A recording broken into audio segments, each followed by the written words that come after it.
Okay, we will get started. I love the awkward pause at the beginning of our session. So again, welcome everyone to Rebels of the Heart, New Rules of Leadership. Thrilled to welcome our guests today, Whitney Johnson and Dave Ulrich. Please I'll pass the microphone to both of you to introduce yourselves, a little bit about your backgrounds. I think your reputations already precede you, but I think it'd be helpful for everyone to hear your story and who you are, what motivates you, and a little bit about how you characterize yourself as a rebel with a heart. That is a lot. Do you want me to go first? Go right ahead, Whitney. Yeah. Who am I? Where am I going? And why am I a rebel with a heart? All right. So very briefly, my name is Whitney Johnson, and I am the CEO of Disruption Advisors, which is a tech-enabled talent development company. My background is on Wall Street. I was a Wall Street equity analyst, institutional investor ranked. I co-founded an investment fund with Clayton Christensen at the Harvard Business School.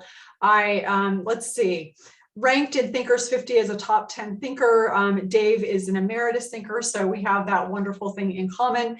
And I've just written a book called Smart Growth, How to Grow Your People to Grow Your Company, which is a Wall Street Journal bestseller. And I am just absolutely delighted to be on this panel. I'm going to get to know you, Derek, and I have tremendous respect and esteem and regard for Dave. So I am delighted to be here with you both.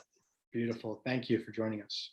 And Eric, Dave? I'm delighted to join you. I was worried about that pause. A couple of months ago, I did a webinar and I had the mute button on for the first 2 minutes. And at the end of the webinar, somebody made a comment. The first 2 minutes was the highlight. I worry that we're going to get that comment again, that our silence is golden.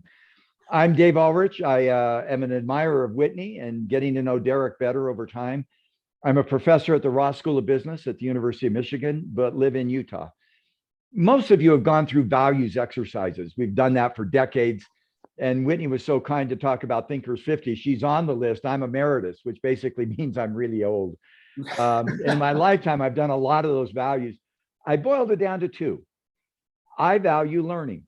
Mm-hmm. And I think that's the growth message that Whitney believes in, is learning and growing. And my rule of thumb when I do presentations has been 25% new material every 12 to 18 months. That sounds easy. And Whitney's going, whoa, that is not, which means you make stuff up. And today we're going to make stuff up. But the second part is I want to learn. And second, in ways that add value to others. That learning is not about me. It's about how what I know will help someone else. That build on your strengths to strengthen others. Use your power to empower others. And in the leadership world, it isn't about you. It isn't your authenticity. It's how your authenticity gives other people theirs. So those are my two value pillars, if you will, learning and adding value to others. And I keep trying to do that. And by the way, welcome to, I think Whitney and I both, Derek, unless Derek, that may be your office, which tells us something about you. You're a blank slate, but Yeah, welcome to my office. And Whitney, it's delightful to be in your office. Let me learn, Whitney, from you. And I'm sorry, Derek, to interrupt this discussion. What do the you knew that was coming. What do the pictures signify? Those are just such beautiful fruit. Oh, thank you. Yes, I love them. So they're botanical prints, and they were drawn around the turn of the century. And there are strawberries and peaches. We grow raspberries and blackberries and strawberries here at our house. And partly they're important to me because my husband grew up on a pick your own berry farm. And when I first met him, he was working there. And so I loved his work ethic. And so these remind me of what home is. And also I love the symbolism of strawberries because they're whole. And that's what we're all aspiring to be, is to be whole individuals.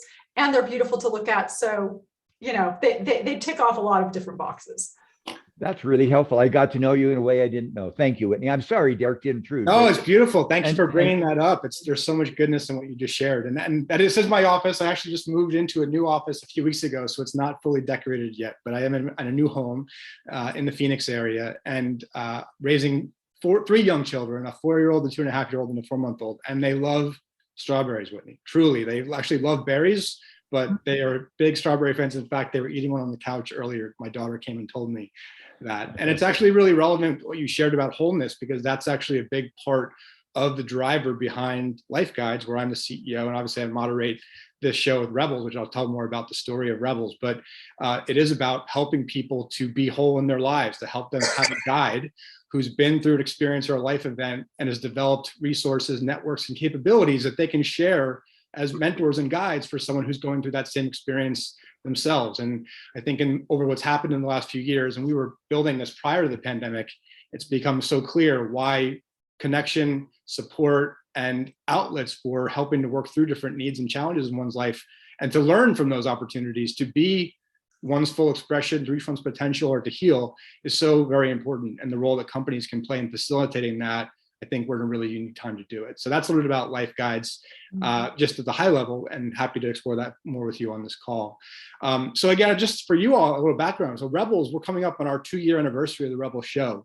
We actually had started it as an idea before the pandemic, with an idea which was, how do we highlight leaders who are really putting people and the investment in people and the growth of them and the growth of their communities at the forefront of their business decisions?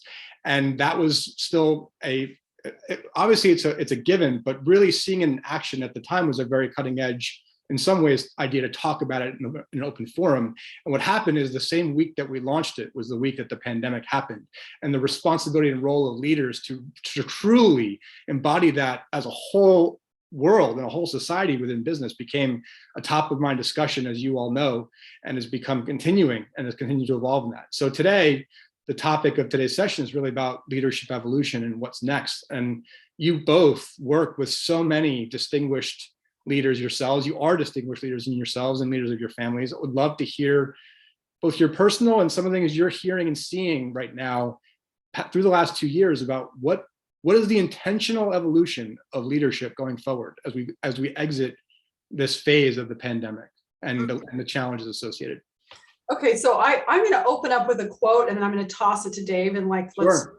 conversation, because something that I came across not too long ago that I think has been very compelling for me and also very indicative of where we're about to go. And it was a study that was done by Egon Zehnder, and they surveyed 1,000 CEOs and asked them if they needed to transform themselves as they were transforming the organization. And 80% of those CEOs strongly agreed, 100% agreed, 80% strongly agreed. But here's what's interesting, astonishing, actually. Prior to the pandemic, that number was only 26%. Wow, that's incredible.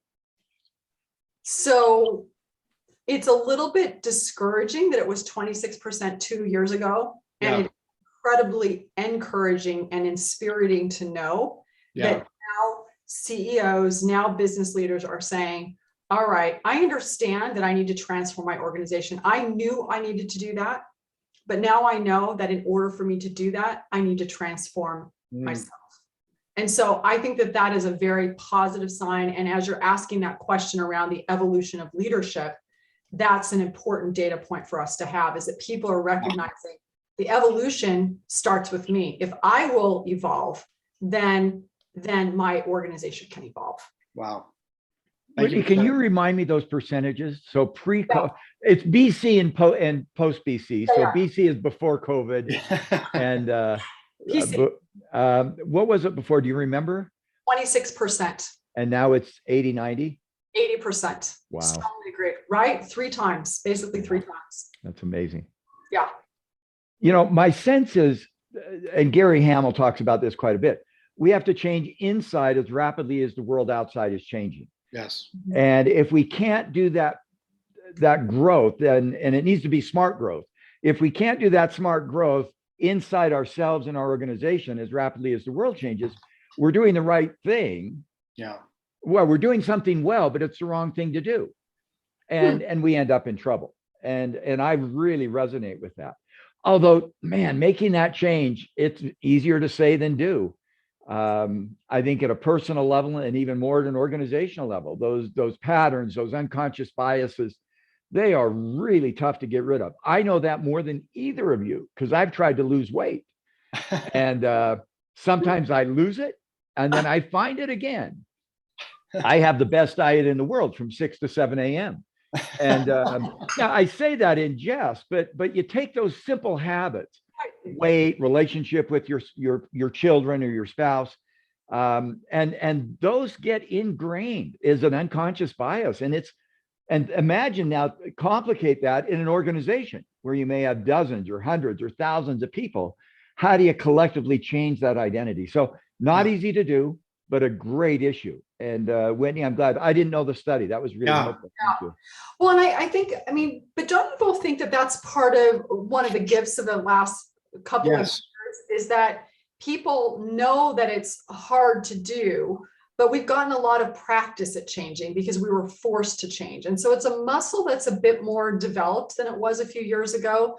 And we're more adept at saying, yeah, I know I've got thick neural pathways that are going to suggest I'm going to do exactly what I've been doing, but now I'm better at creating neural pathways. And so that's part of what I think is encouraging. It is. It's, And let's, yeah, almost all of my work is adding value to others. And so that outside in market test can reinforce those that adapt are going to continue to succeed and change. Those that don't adapt aren't. I mean, by the way, and again, you remind me how old I am. I've worked for a lot of companies that don't exist anymore. Yeah. And I don't even want to go through the list, just start picking them. And somehow they were great. I mean, one very quick example, because I probably won't offend anybody, is People Airlines.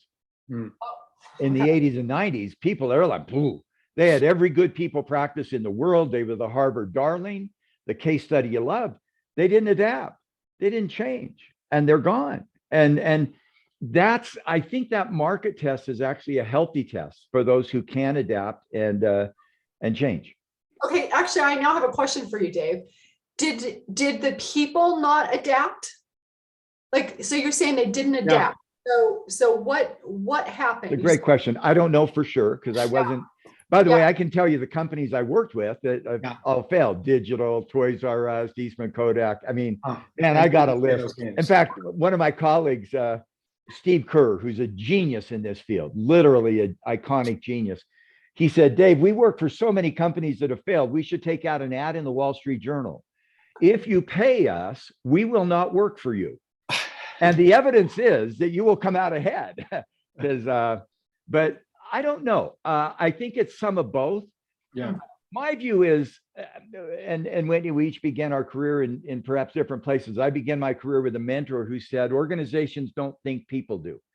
That it's people that make it happen. I went back to that mentor decades later and I said, Bonner, you're right. Organizations don't think, people do, but organizations will shape how people think, feel, and act. So and got this paradox. Yeah, so you're both talking around this question I wanted to ask, and back to that data, which is, do you think that huge shift in the data is due to the fact that these executives have had time to pause and introspective, back to the inside-outside piece, go inward and really examine what's important because of the change, or has it been called forward because of the constant needs to innovate or iterate and make survival decisions and just different types of decisions externally? Do you, and you, when you work with leaders, do you see a pattern that's more internal driven or external factor driven?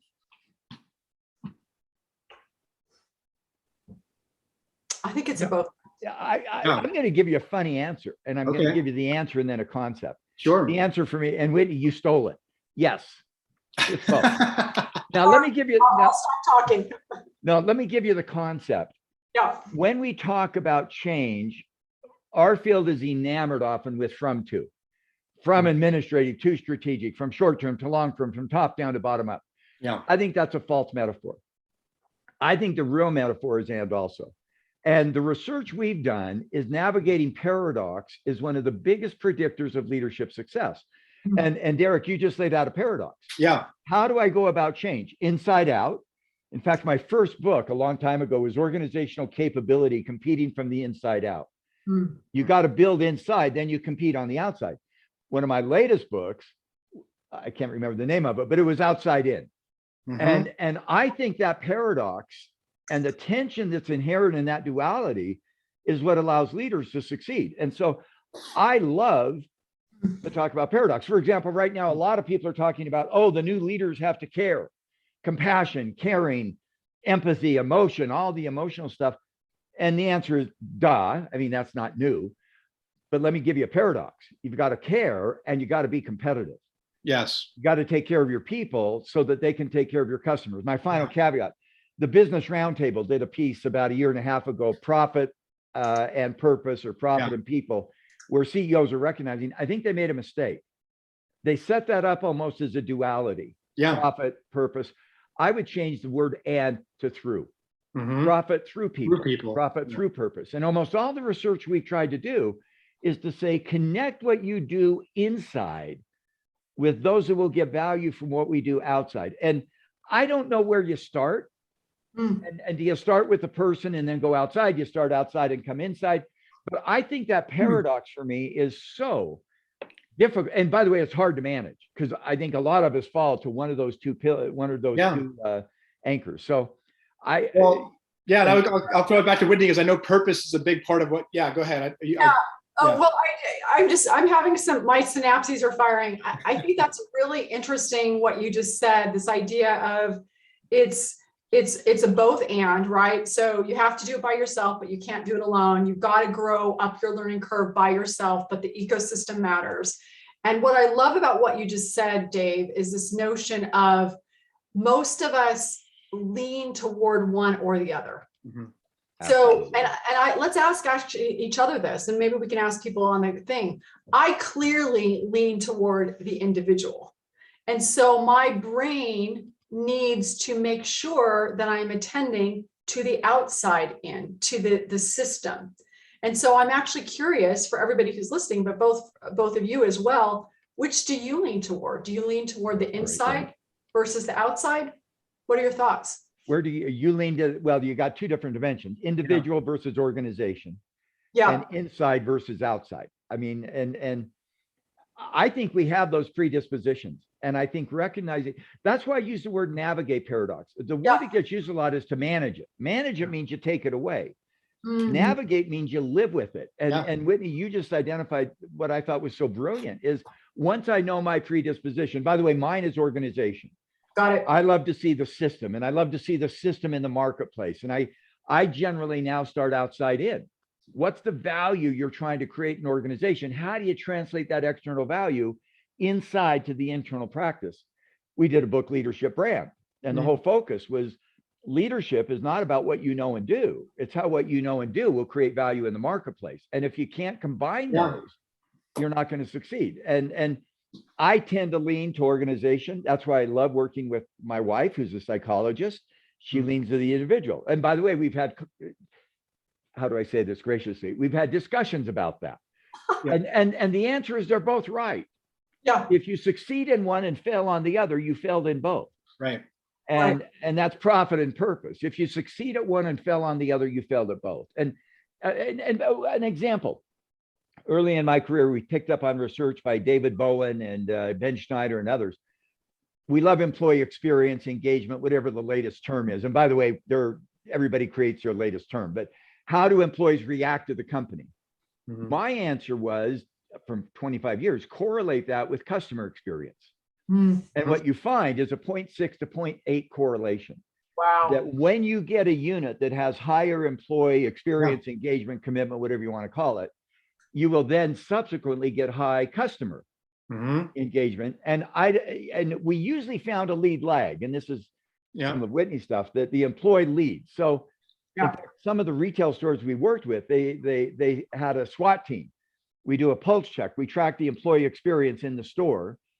If for 2 or 3 months in a row it's dropping, we fly in a corporate SWAT team, because it takes 3 to 6 months for customers to lose their affect, and then you got a real crisis. But that's Whitney, you lean to individual inside. I get it. And that's what makes it interesting. Okay, so I'm individual inside, your organization outside. Is that right? Yeah. Hey, Derek, what about you?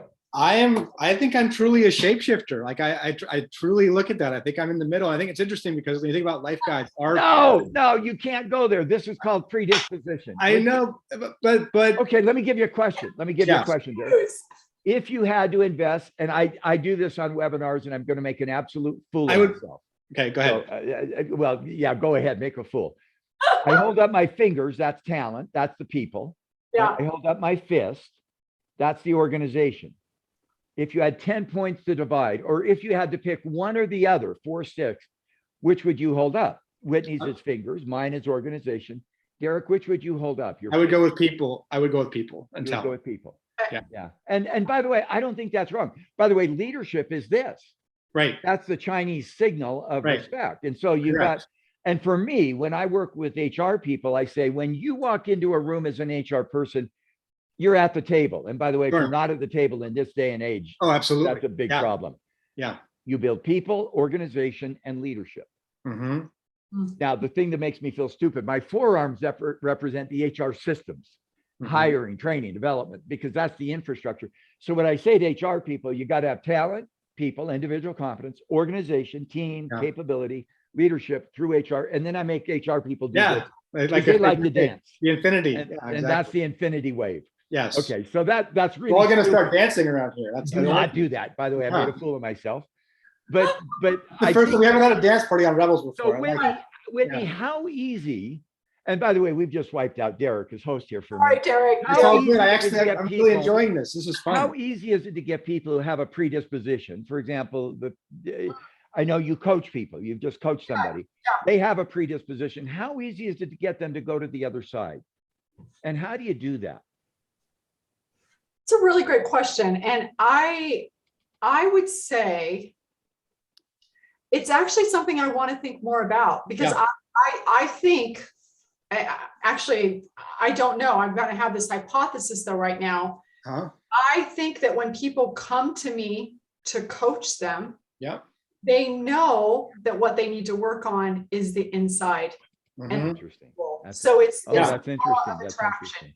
Well, And so By the way, Yeah. that's good news and bad news, because Yes. that may reinforce. that's right. That's actually really interesting. Thank you. That's But I also want to just comment that I think you kind of gave voice to it, Dave, when you said, I think that, and because part of this goes back to employees, customers, we talked about this before, what's called trust is an underpinning of all that. Yeah. But I think you mentioned the word before, which has become a hot button, which is empathy, right? This is something we were talking about in the founding of LifeGuides. This idea of shared experience is putting the ability to really embody, right, or put your truly like feel and experience the perspective and the thinking and the frame of another person's experience, point of view, and ideas. And that starts with really connecting with that person and their predisposition, right, in a way that you may not understand fully, and being able to suspend, to your point, unconscious bias and preconceived notions of different things to learn and grow through that.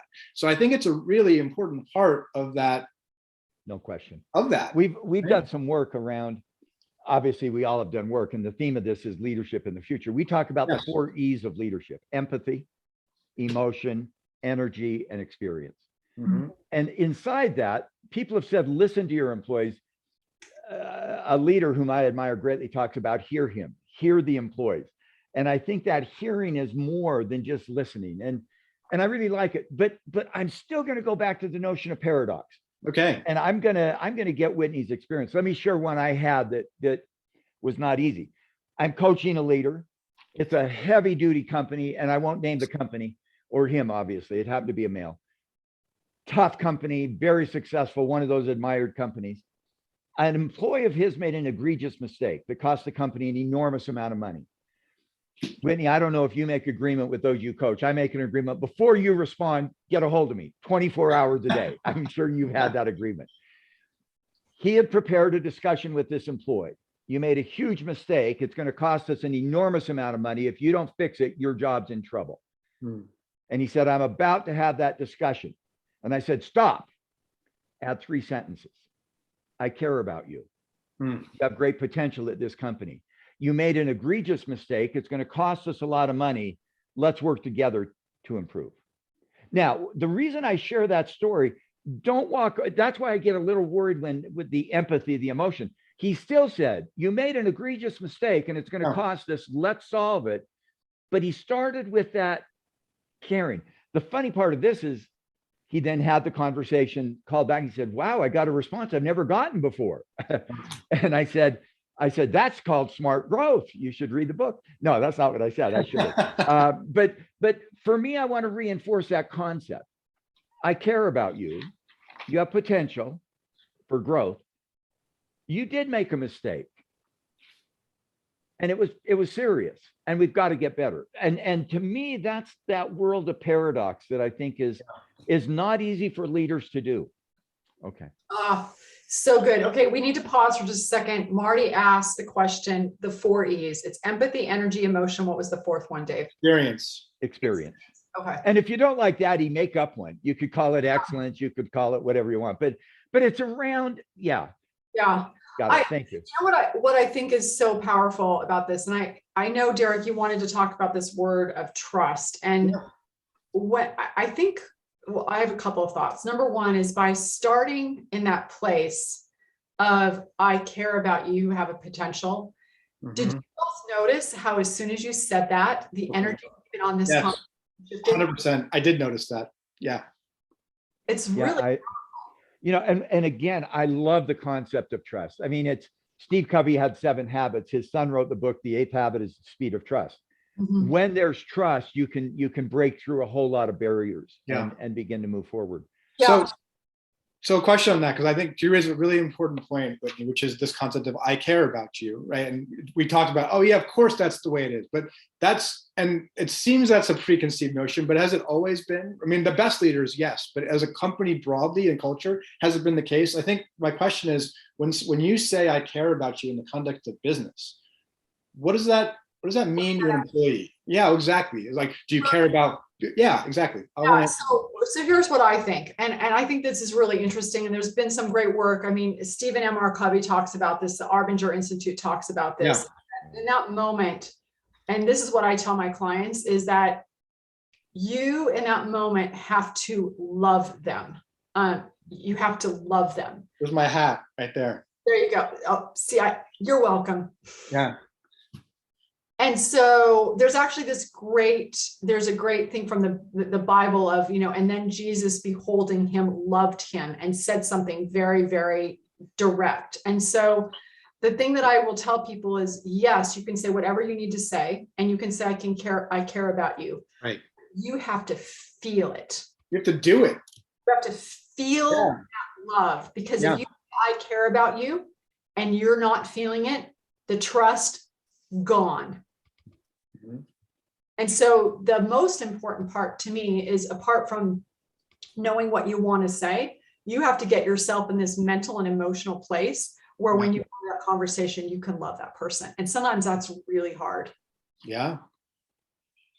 I'm glad that you went there too. I mean, I brought it up. I mean, it's one of our core values actually. It's love is caring in action, truly. Like, how do you demonstrate? And that's why I asked the question, Dave, even because it's one thing to communicate it and people receive it, but it's consistently demonstrating care. It's showing up a certain way all the time that allows, when you say that, it has that response that we all experience, where literally you felt all of us open up in this conversation in a really powerful way.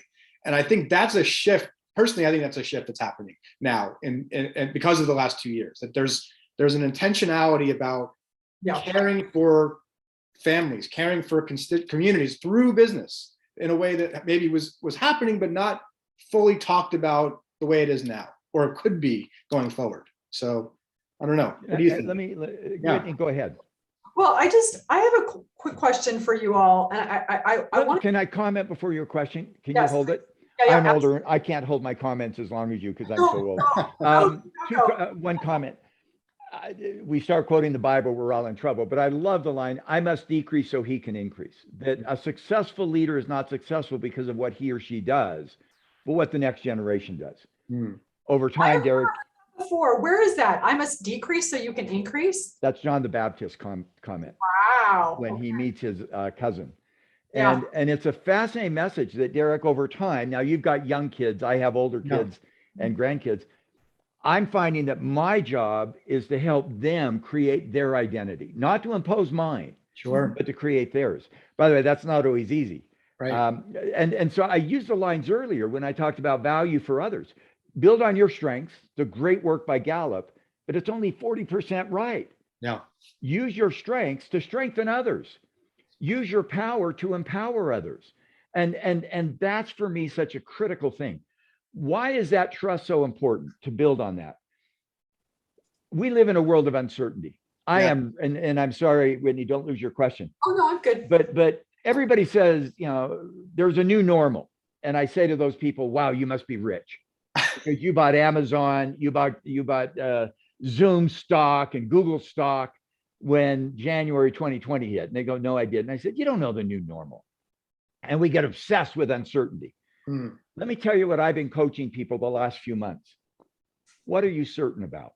What are you certain about? And this is an example. I was doing a webinar with a colleague named Chris, and he has two older boys, mid 20s. Chris, do you know where your sons are going to get a job? Do you know who they're going to marry? Do you know where they're going to live? No, no, no, no. The world's uncertain. You don't know much. Yeah. And he said, yeah, that's tough. And I said, time out. Chris, do you love your two sons? And he started to cry. And he said, I love my two sons. Do you care where they live? Do you care who they marry? And he said, no. By the way, I think, Derek and Whitney, one of the things that is so critical is, what do I know? Regardless, everybody talking hybrid work. Frankly, I don't care where you work. I don't even care if you're face-to-face or virtual as much. I do care that your work is creating value for someone else. Yeah. I think focusing on certainty in the midst of horrible uncertainty, that's been really helpful at a personal level for me. Yeah. I love I'll that. just stop that. Okay. Well, I think I saw that article, Derek. I would pull that article that he wrote because it was really good on this topic of like, okay, there is a lot of uncertainty, but what do you know for sure, or what are you certain about? And you did this list, so I thought it was really compelling. Well, and trust would be one of those things. Yeah. If I were an employee named Mark, hypothetical employee, I would say, Mark, what do you know about your company? And he'd say, I trust my CEO. I don't know what we're going to do as a company, but I trust my CEO because of the history and commitment. And man, that is, by the way, I hope he does, because that is so critical to the world that we live in. And anyway, and I'm sorry, Whitney, to take off your question, but as a leader, what do your employees know about you that won't vary? Okay, I'm sorry. Wait, you got it. Did you write that article? Because that's a good article. I did. Okay, good. Well, I don't know. I write.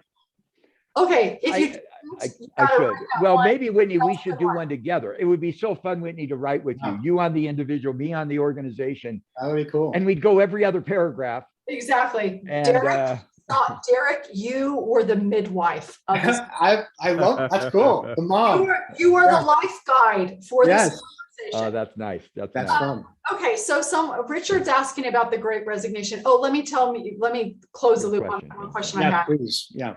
So I had this hypothesis, or not hypothesis. I have done this, but then I had someone push back. So I want to get your thoughts. When you have to deliver that hard feedback of, you egregious mistake. Yeah. I have said in the past, and I've found to be effective, which is, it's really difficult for me to give you this feedback. So the pushback was you made it about you, but here we go. It's difficult for me to give you this feedback because we're about to have this conflict. And so that's uncomfortable for me, and it's uncomfortable for you. But that tells you how invested I am in you. Oh, nice. I'm still giving you the feedback, nice. even though it's uncomfortable. Yeah. Whitney, high five. If you haven't published that. Yeah. Let me tell you my theme. I like data. I like research. And Whitney, I know you do. You're an analyst on Wall Street.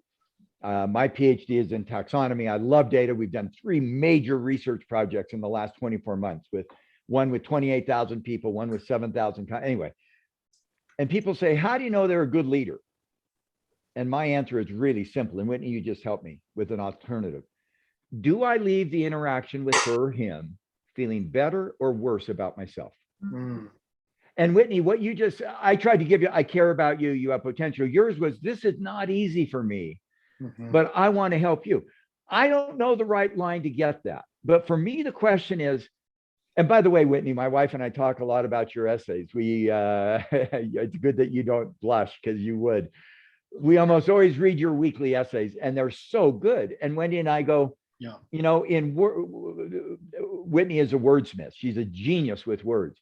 We feel better about ourselves when we share your experiences vicariously. To me, that's the simplest And people say, well, where's the statistics? And I said, I'll give you statistics, but I don't think that counts.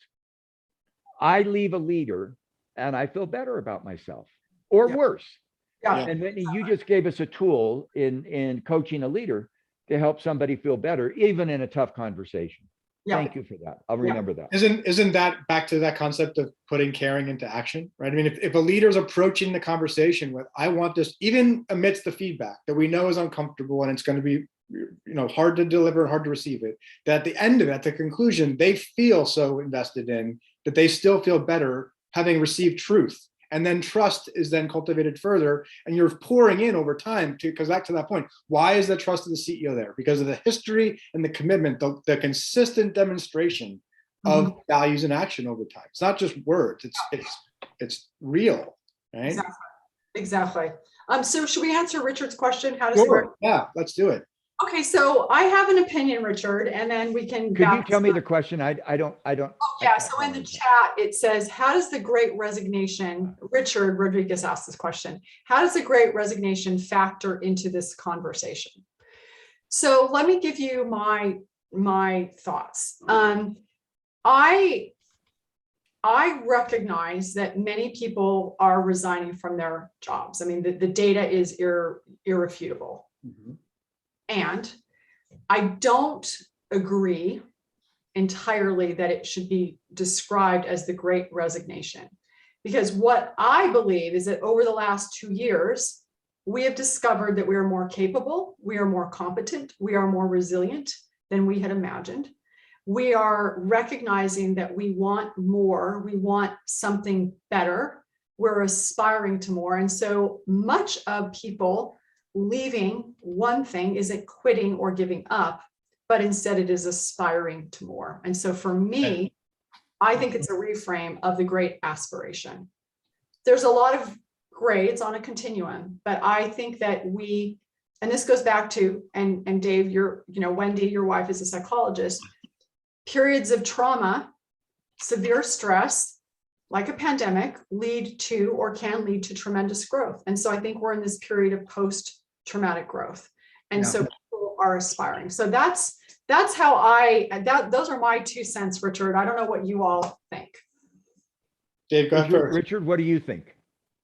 Oh, Richard just wrote, Richard wrote the question. We should ask Richard. He can Derek, I'm respond. sorry. I'm sorry. No, My I mind think, was well, gone. so I agree, because I think one of the themes we hear often right now, besides just that, is what's the where the workers go, right? All these companies are struggling to fill roles. It's not like, so there's people who are leaving the workforce, to your point, or changing their employment possibilities altogether. They're just not there. And so that speaks to exactly what you're describing, Whitney, is that they've chosen another path altogether. They're not recirculating in the current economic system. They're defining a new reality for themselves and their families. And I think that's what's happening. And that goes back to, again, how do we then recalibrate it so that these jobs and these opportunities of employment are appealing to a new agreement? Back to the same thing we talked about before. I think that's a really key part. I do believe that it's an aspirational component. And I think that there's 2 parts of it. One, we are seeing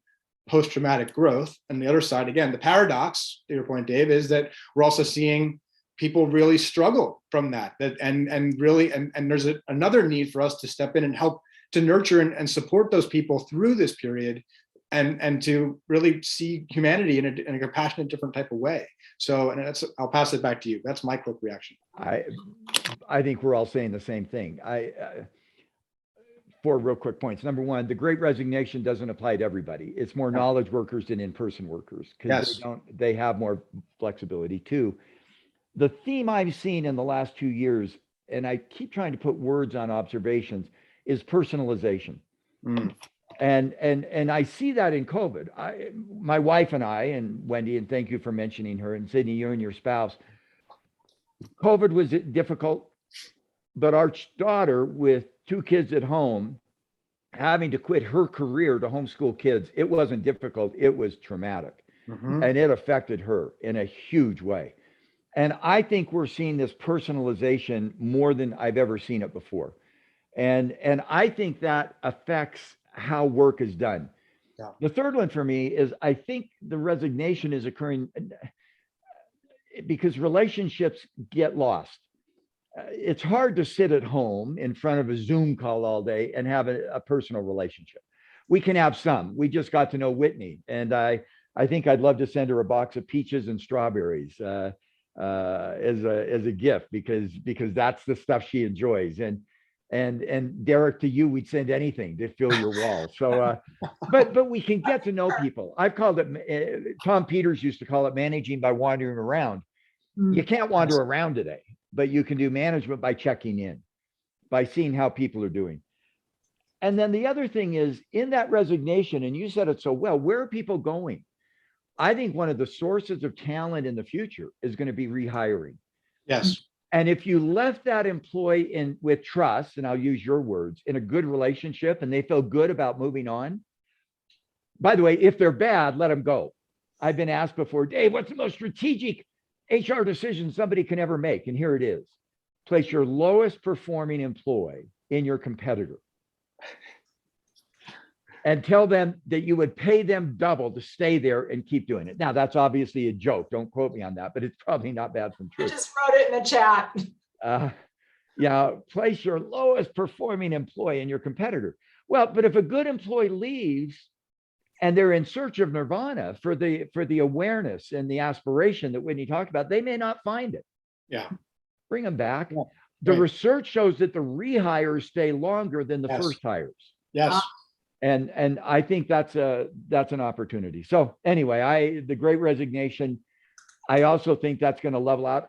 What I'm really worried about with COVID is there is a value to social cohesion. Whitney's Yes. in the fingers, the talent, and so is Derek. I'm into the organization and the system. It is not as easy to form a team completely virtually. Mhm. And I hope we'd all agree with that. So how do you maintain that culture, cohesiveness in a team when you're not together? And one of the hints I've got is, when you come together, be together. Right. Don't go to the office and do work you could have done at home. That's really stupid. Just hang out. Yeah, let's go to the office and each sit in our cubicle and send texts to each other. No. And so I struggle with that, and I'd love your counsel.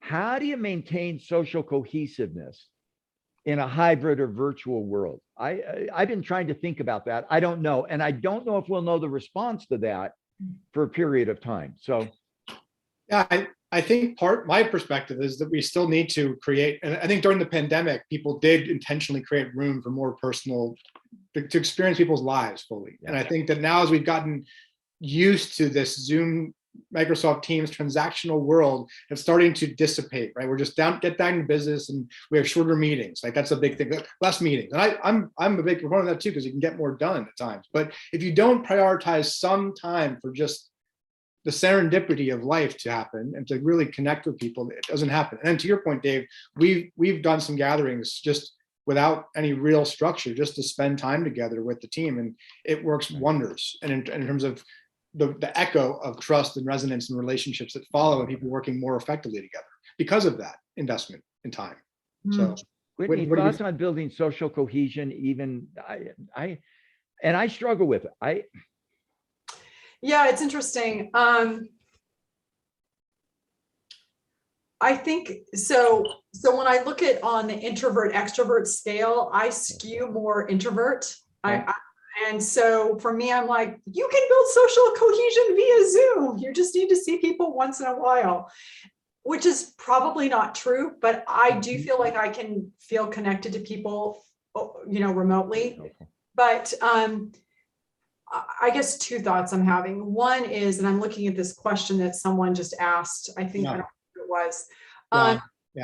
Don asked the question. I do think there is something to be said for seeing a person in person and being able to hug them, to look at them, to shake their hand, to sit next to them. There's something about that physical presence that builds that. And so I agree with you that is important. There's an energy that comes, going back to your 4 E's, Dave. I also think that, to answer this question from John, is you can also build social cohesion by being willing to, going back to this, transform yourself to transform your people, to talk about your experience. I know, Dave, you wanted to talk about mental health. And, if I am willing to be on a call, even if it's a Zoom call, and talk about my experience that I am having right now, real, and the struggle or the challenges, that will build cohesion. Yeah. So that in those moments when we are together, then we already feel connected. So that the person just memorializes what's already happening remotely. So that's actually a couple things. One, that's what LifeGuides does. Truly, I would sort of say that's literally what our business is. Just so you know.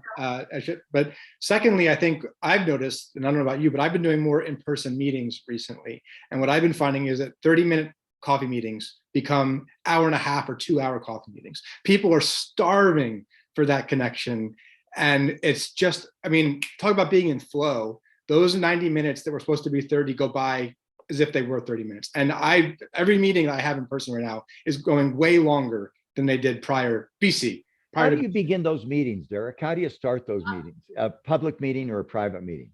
For me, I started around the business goal or around the relationship? Relationship. That's what I thought. Yeah.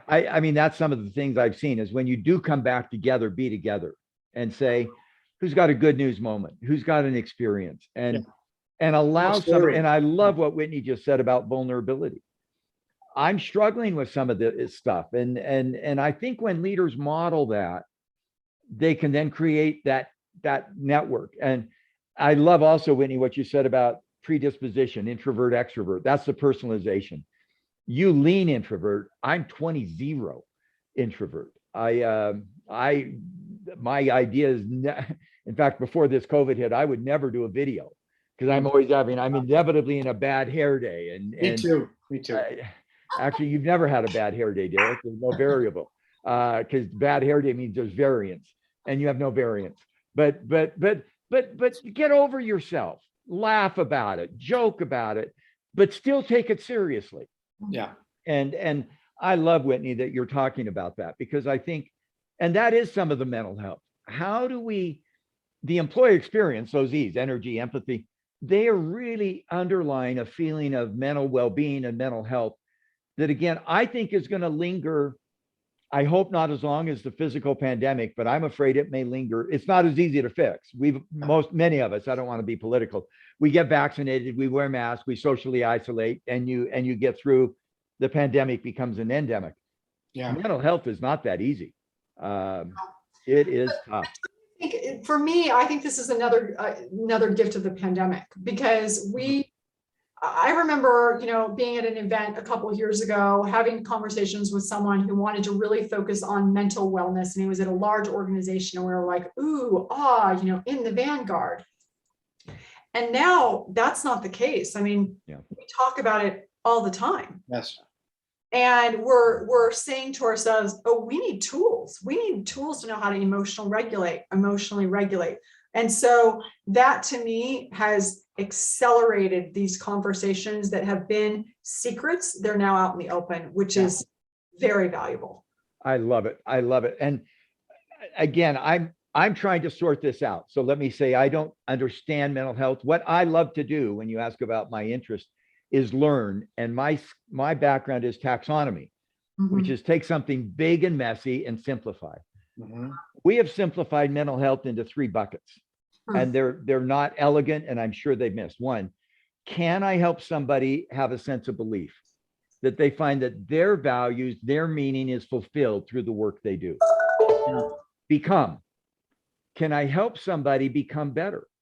Can I help somebody grow? Growth mindset. I know Whitney's done enormous work on that. And the S curve. Can I move up that S curve? Can I grow? And 3rd is belong. Can I connect? Can I form relationships? Wendy, my wife, and I did a book called Why of Work, where we talked about a bunch of research why people work 10 years ago. We've now boiled it down to believe, become, and belong.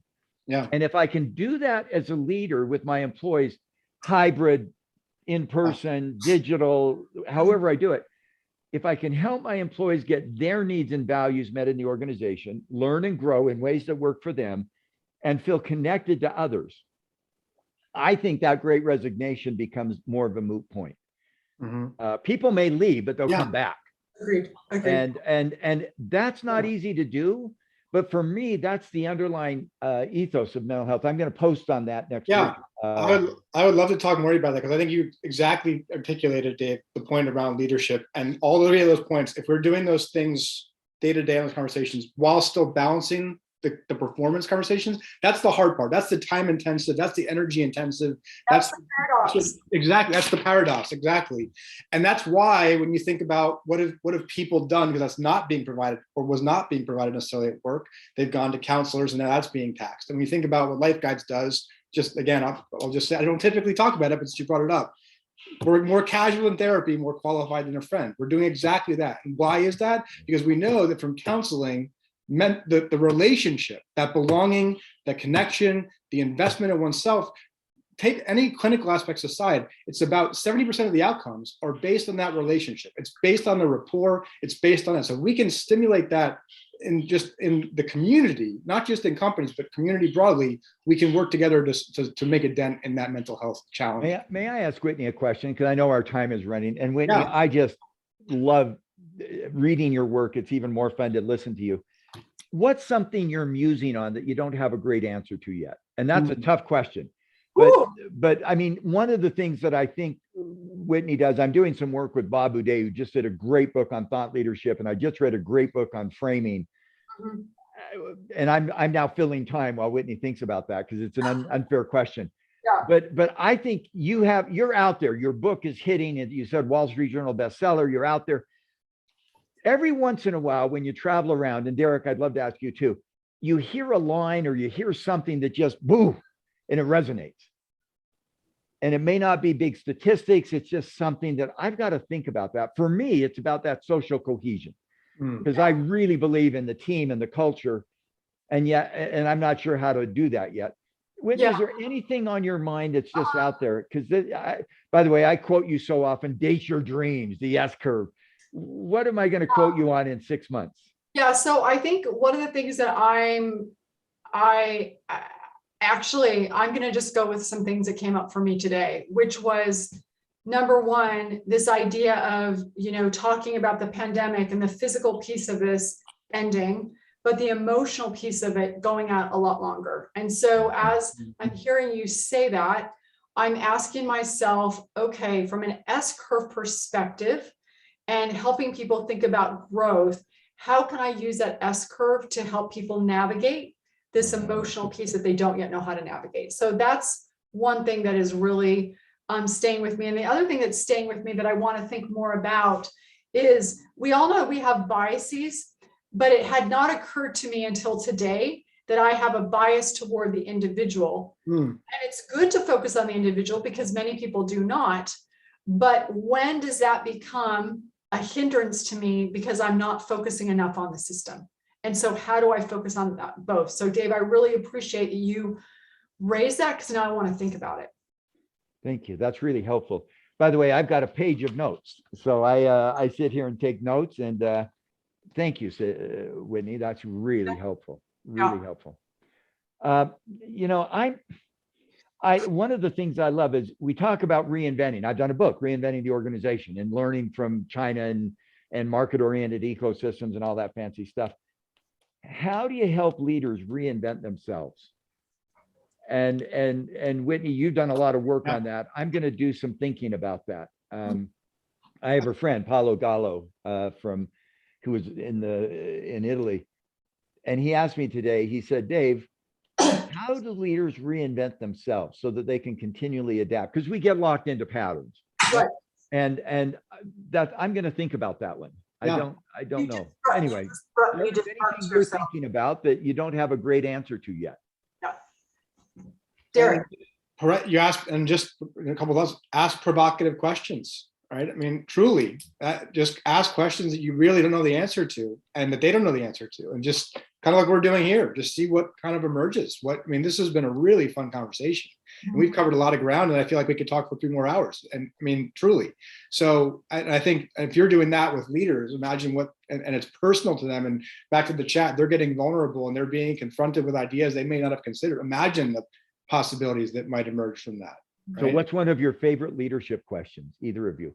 Mine is, what do you think? when somebody comes with a leader and they have a question, how do I do this? What do I do? What do you think? Because they've probably thought about it more than you. Do you have a favorite question? Do you I want to do. Go ahead, Whitney. Go ahead. You go first. Okay, mine is what was useful to you in this Oh, that's conversation? useful. Thank you. That's useful. Thank you. Yeah.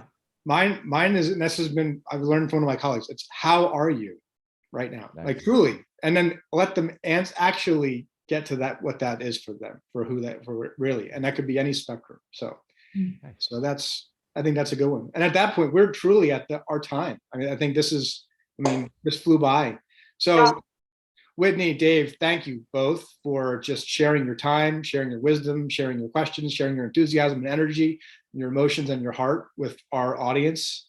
Thank you for being exceptional leaders and rebel leaders, and really, putting action behind your words and your work. We're honored and blessed to have you as part of this community, and I'm honored to be able to work with you and get to know you more. So thank you to you both, and thank you to everyone who's joined us today for this session of Rebels with a Heart. And next month we have our official 2-year anniversary. So we will see everyone there. Thank you.